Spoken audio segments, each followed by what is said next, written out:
If you have been feeling a strange pressure since yesterday, a tension that has no name, a weight that has no motive, an irritation that appeared out of nowhere, I need you to stop everything now and listen to me. This is not tiredness. It is not PMS. It is not work stress. This is a spiritual siren. Your spirit is detecting something that your mind has not yet processed. The approaching Sunday is not just any Sunday. It is the last gate before a release that has been prepared for your life for months. And there is an invisible operation happening at this exact moment to ensure that you do not pass through that gate. I am going to show you exactly what is at stake, where the threat comes from, and what you need to do in the next few hours to ensure that your promotion is not sabotaged one step away from the finish line. Let me ask you something, and I want you to be completely honest with yourself. In the last 2 or 3 days, has any of these things happened in your life? A fight arose out of nowhere with someone you love over something that would not normally generate conflict. An absurd tiredness fell upon you, a tiredness that cannot be explained by the amount of sleep you had or the level of effort you made. Old thoughts returned, memories of situations you had already overcome, desires you had already conquered, hurts you had already forgiven, and suddenly everything reappeared as if it had never left. If you answered yes to at least one of these questions, what I'm going to tell you now will completely reorganize your understanding of what is happening. You are not having a bad week. You are being tested, and this test has a date to end. It ends on Sunday, but only if you pass the right way. Science has a name for this phenomenon that seems supernatural, but has a measurable neurophysiological basis. Researchers at the Federal University of Minas Gerais, in studies on anticipatory stress and autonomic nervous system responses, demonstrated that the human organism reacts to significant transitions before they happen. When the brain perceives, even unconsciously, that a period of important change is approaching, it activates the hypothalamic pituitary adrenal axis, increasing the production of cortisol and adrenaline as preparation for what it interprets as a potential threat. The result is exactly what you are feeling: irritability without cause, disproportionate fatigue, the resurgence of old emotional patterns, and a generalized sensation that something is wrong, even when nothing external has changed. Your body is responding to a transition that has not yet happened in the visible plane, but which has already been registered in the spiritual plane. Now combine this data with the biblical perspective, and the picture becomes frighteningly precise. There is a Hebrew word that describes exactly what is happening to you at this moment: massa. Massa means proof, test, examination of genuineness. It is the same word used in Deuteronomy chapter 8, verse 2, when Moses says to the people, "And thou shalt remember all the way which the Lord thy God led thee these 40 years in the wilderness, to humble thee, and to prove thee, to know what was in thine heart." The expression "to know what was in thine heart" is the key. The test was not for God to discover something. God already knew. The test was for you to discover what is inside you. The Massa does not reveal your character to God. It reveals your character to yourself. And what is happening now in these hours preceding Sunday is the final Massa of this cycle.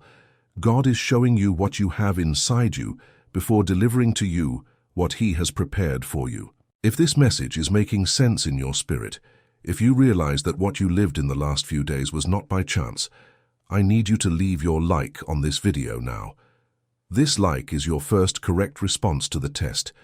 It is you saying, "I recognize what is happening. I will not be caught off guard," and subscribe to the channel and activate the bell, because the revelation that follows will show you exactly how the enemy operates in these moments of transition and how you can neutralize his strategy before Sunday dawns. Now I need to take you to a dimension of this message that will require all your attention, because what I'm going to reveal here is what separates those who pass the test from those who stumble on the last step. The danger of Sunday is not external. I need you to record this. It is not an accident that will happen. It is not a disease that will arise. It is not a catastrophe. The danger is internal.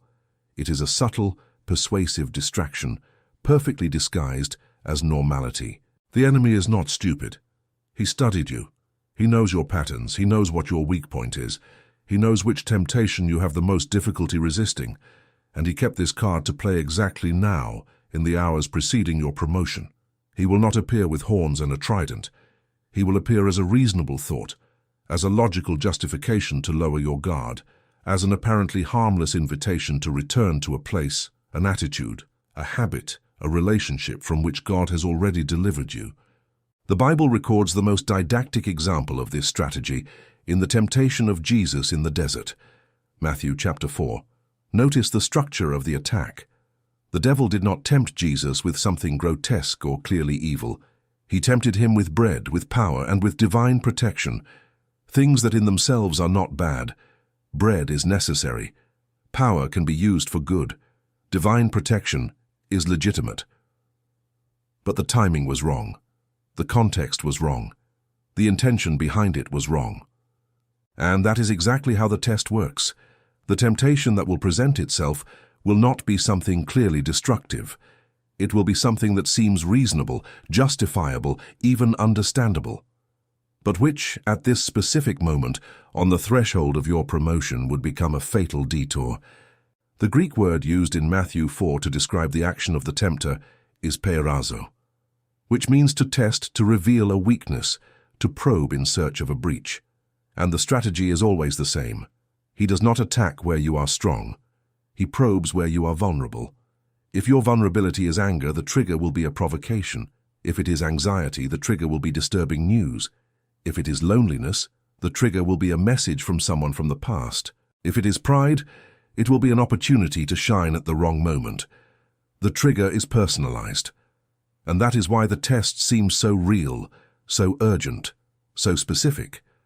Because it is. It was designed tailor-made for you. I know someone watching now is thinking, but I have already conquered this. I have already overcome this temptation. And that is precisely where the danger lies. The enemy does not bring the strongest temptation. He brings the most familiar one. He brings the one you already know so well that you underestimate it, the one you think you have already mastered, because excessive confidence in one's own past victory is the most dangerous breach that exists. Peter knew this. On the night Jesus was arrested, Peter was so confident that he said, "Though all men shall be offended because of thee, yet will I never be offended." And a few hours later, he denied Jesus 3 times, not because he was weak, but because confidence in his own strength replaced dependence on the Spirit. And when you stop depending, you become exposed. Go to the comments now and write the word alert.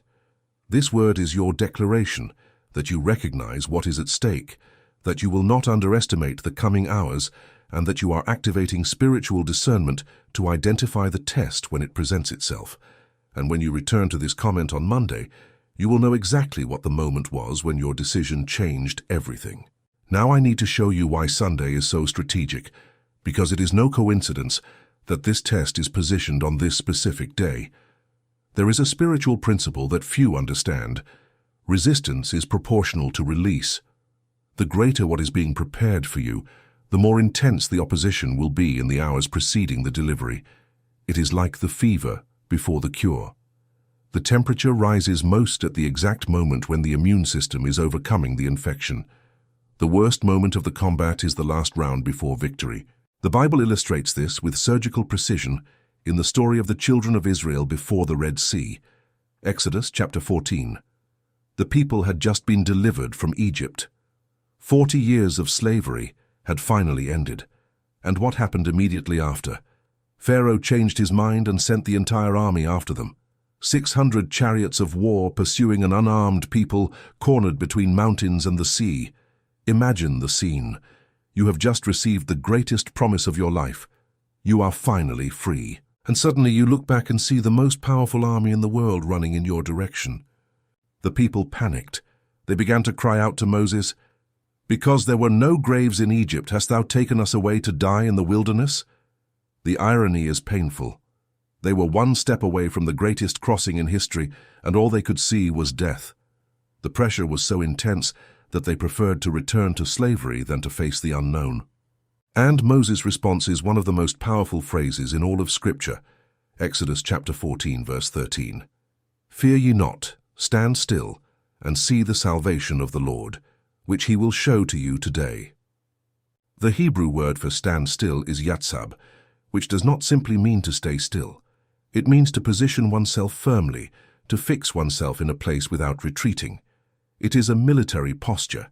It is the conscious decision not to yield ground, even when everything around you screams for you to flee.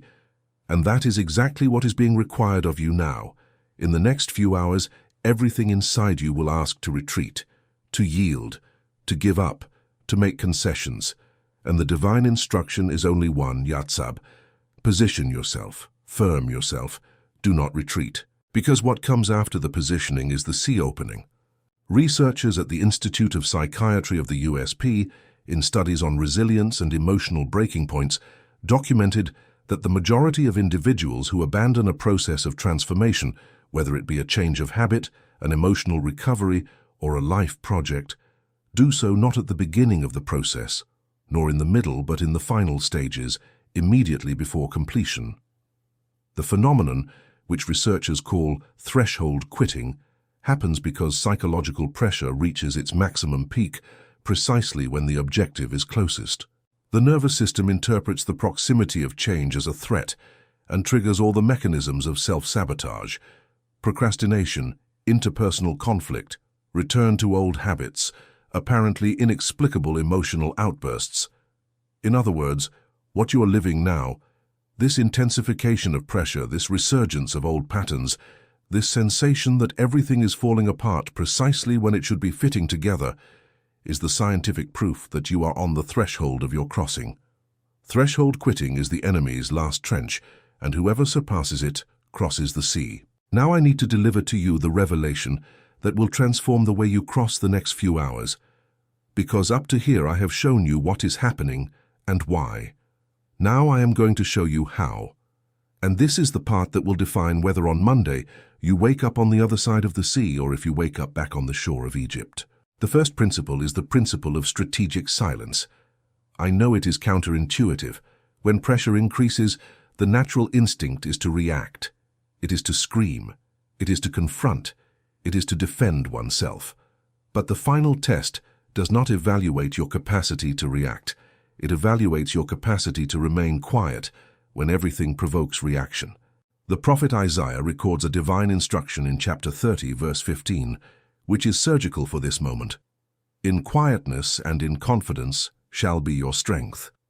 The Hebrew word for quietness is shakat, which means to cease agitation, to stop fighting with one's own strength. And confidence is betash, which means to feel secure because one has leaned on something unshakable. The practical application is direct. When the trigger comes, and it will come, you do not react. When the provocation arises, when the temptation knocks, when the old memory reappears, when anger asks for passage, when anxiety tries to swallow you, you do not react. You breathe, you silence, and you declare internally, I recognize this test. I know where it comes from. And I choose quietness, because my strength is not in my reaction, it is in my confidence in God. This choice not to react, this decision to remain in shakat, is the most powerful act you can practice in the next few hours.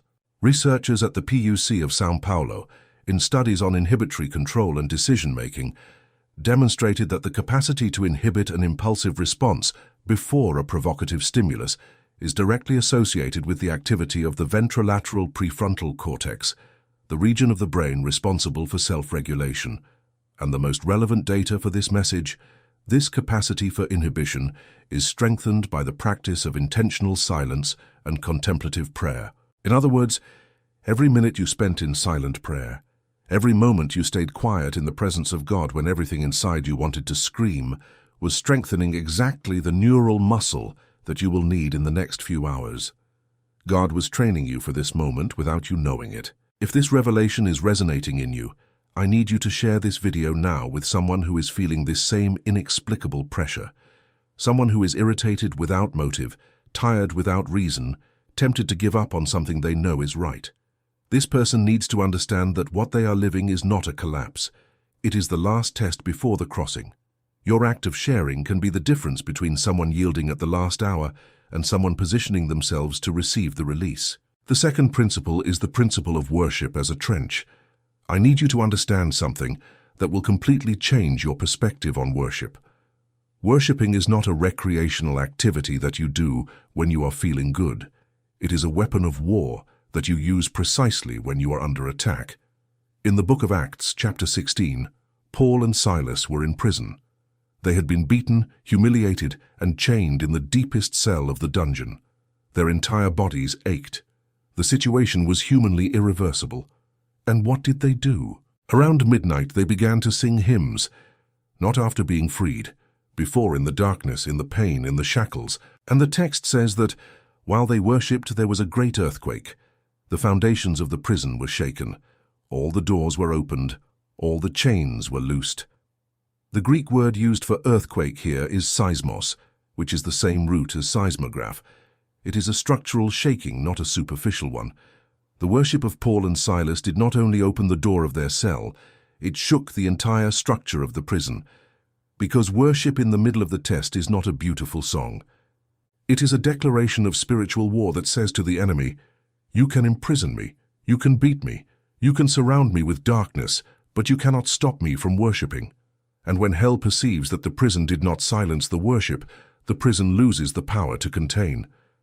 The practical instruction is this: before sleeping this Saturday night and upon waking up on Sunday morning, before picking up your cell phone, before reading messages, before checking news, worship. It can be a song. It can be a psalm read aloud. It can be simply closing your eyes and saying, "I worship you, Lord, not for what is going to happen, but for who you are." This morning worship is your force field for everything that Sunday brings. It calibrates your spiritual frequency before the world tries to decalibrate it. The third principle is the most specific and the most powerful for this moment: the principle of conscious refusal. There is a moment in the test when the temptation presents itself with such clarity that you know exactly what is happening.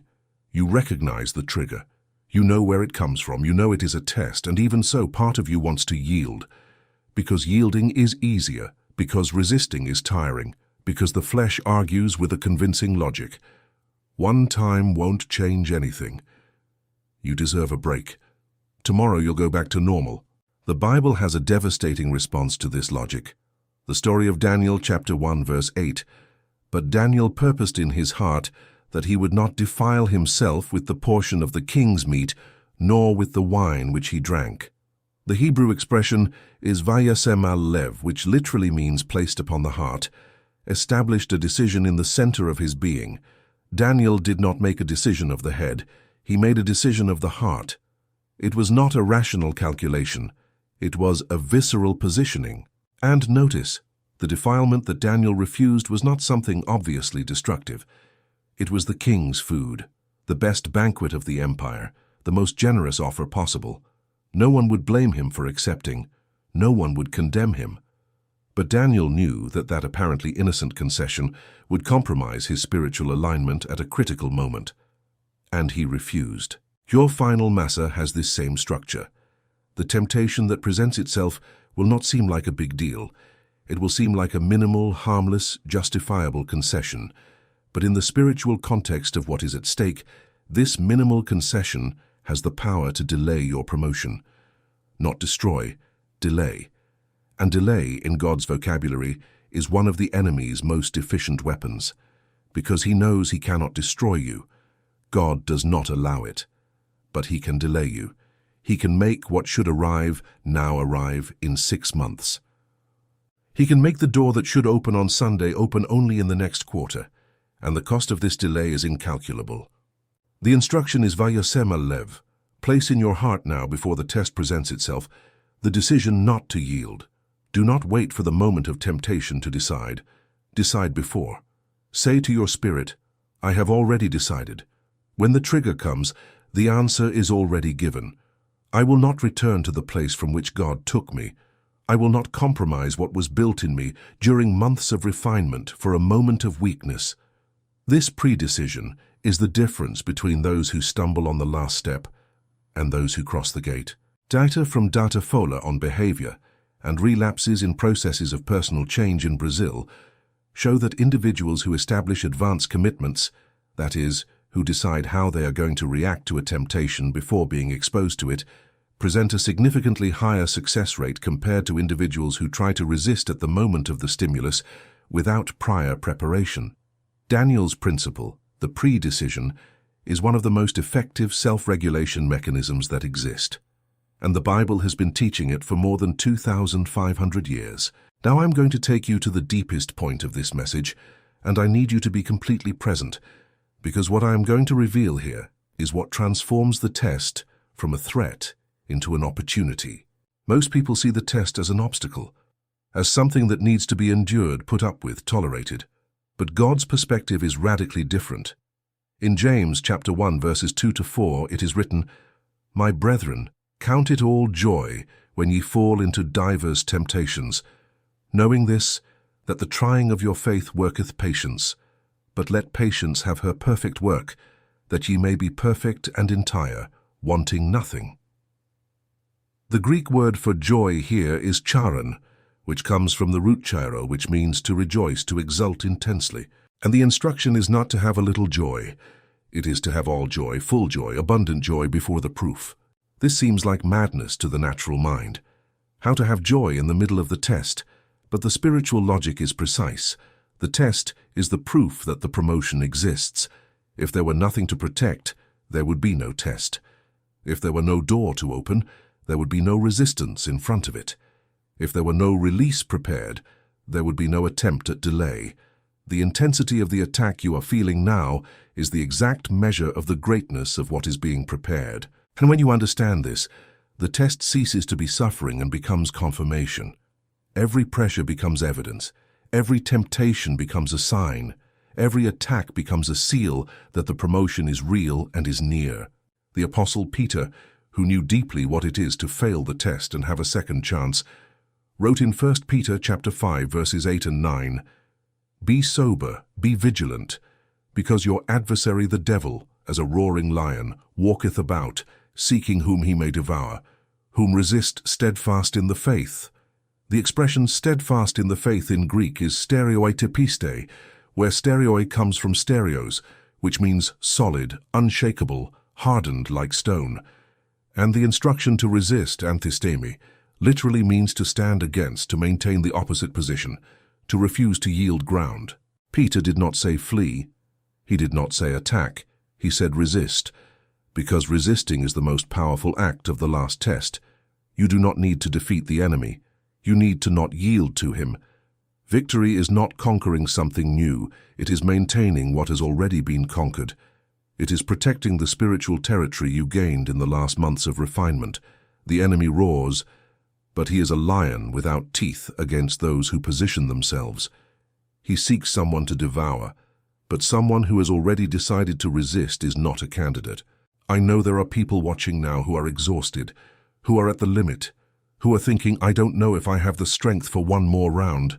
I hear you, and I need to tell you something that will change the perspective on this exhaustion. In 2 Corinthians chapter 12, verse 9, Paul records an answer that God gave when he was at the limit. "My grace is sufficient for thee, for my strength is made perfect in weakness." The Greek word for made perfect is teleitai, which comes from telio, which means to complete, to bring to fullness, to reach the final objective. In other words, God's power does not operate despite your weakness. It operates through it. Your weakness is the channel through which God's strength manifests in fullness. When you are at the limit, God is not disappointed with you. He is about to manifest himself through you, because it is exactly when you have nothing left that he has everything. The final practice I need to deliver to you is this. When Saturday night arrives before sleeping, make a prayer of surrender that has 3 components. First, recognition. Lord, I know I am being tested. I recognize what is happening. I am not confused. Second, refusal. I refuse to yield to the trigger that was prepared for me. My decision is already made. I choose your will above my impulse. Third, surrender. I place in your hands what I cannot control. What I do not have the strength to resist, your grace resists for me. I do not need to be strong. I need to be positioned. When Sunday dawns, get up, worship, and go through the day with the awareness of one who knows that every moment is part of the test, every interaction, every thought, every impulse, Not with paranoia, but with discernment. Paranoia fears everything. Discernment recognizes what matters, and what matters on Sunday is only one thing: not yielding, not turning back, not compromising what God built in you. And on Monday, when you wake up on the other side of the test, you will realize that something has changed, not in the external world, in you. A firmness that did not exist before, a clarity that was not at that level. An author,